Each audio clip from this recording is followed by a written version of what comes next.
How's it going, Goomy Gang? Welcome back to the channel. I hope you guys are doing awesome. Now, in my most recent video, I talked about the best shotguns in Warzone currently as of Season 4. And following that same trend, I wanted to revisit some other shotguns, but more specifically, slugs and explosive slugs and all those types of weird little ammos. I wanted to kind of re-examine those and find some of the best that I could because those are really fun. And generally, they're always like a hidden gem that's kind of just never found out about. So I wanted to kind of bring light to them. And so with today's video, we're going to start that search for the best quirky slug / explosive slug type of build. And with that, we're going to start with the Haymaker shotgun with explosive rounds. This shotgun with explosive rounds in particular has some insane potential with an amazing time to kill. And if you look at it on paper, it's actually kind of ridiculous. And speaking of that, let's go ahead and check out sim.gg so we can kind of see what exactly I'm talking about. So here we have the Haymaker. I added it basically to sim.gg and I put on the explosive rounds. Now, if we take a look at the time to kill for chest values itself, you can see this thing has some damn good potential. Look at that, out to about the 16 meter mark, 480 milliseconds for chest shots. That's kind of ridiculous. Now, after that, it drops down to about 720, but for pretty far, I mean, that's up to about 60 meters or so, which is kind of crazy. I mean, this is a slug shotgun we're talking about here. If we do change it to stomach, you'll see that it does do okay up close, out to about 3 meters, but then it drops off to the 720 already.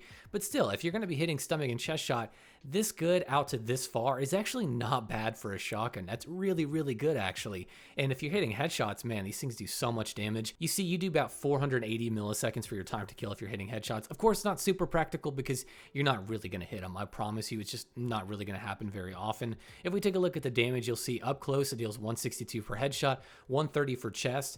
And if we go to the next range, which is where the magic happens, 104 for chest. And that's where it extends out to 16.3 meters. So that's where you get that 3-shot potential. It might be a 4, but either way, that's still a very solid time to kill. Now, super up close and personal, it's going to be a little hard to use, but out past maybe 10 meters or so, that's kind of where this, in my opinion, is sort of where it should excel. So one of the best things about this build is that explosive slugs just carry so much damage with so much range that you can really challenge people at pretty amazing ranges and actually get some kills if you got the skill for it, because it just has so much damage potential and so much range. Now, it probably sounds like this is some sort of god tier weapon and you're wondering, why is nobody using this? Well, let me tell you why. Because these things are insanely freaking difficult to use in so many ways that it's just really not a practical gun to use. So all the good stuff I was saying before is starting to kind of get negated by the fact that these slugs are just so incredibly awkward to use, and the Haymaker specifically with these is just very awkward and weird to handle. And I'll go over why now. First of all, these are explosive slugs, so yes, you do have to aim. You can't really hip fire these.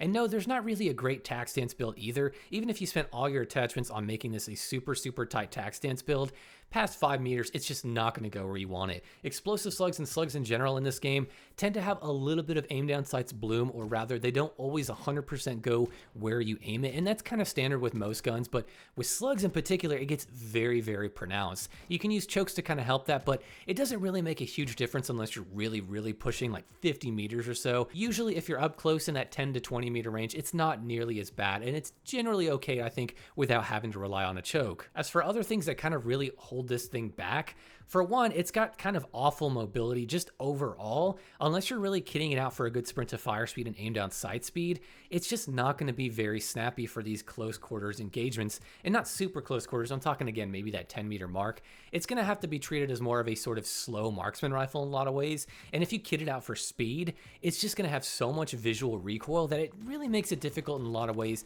to kind of keep track of your opponents. Maybe up close that would be okay to do, but given the strengths of this gun where it's more out a little bit further, I think it's better to treat this as more of a kind of awkward marksman rifle type of thing, and maybe focus a little bit more on recoil control and having a good visual recoil reduction as opposed to just being snappy, go super fast. If you guys want a build to try for this thing, this is where I struggled. I could just not find a build that really clicked with me. You know how sometimes there's just builds that, oh man, this is it, or maybe you tweak it here and it's perfect.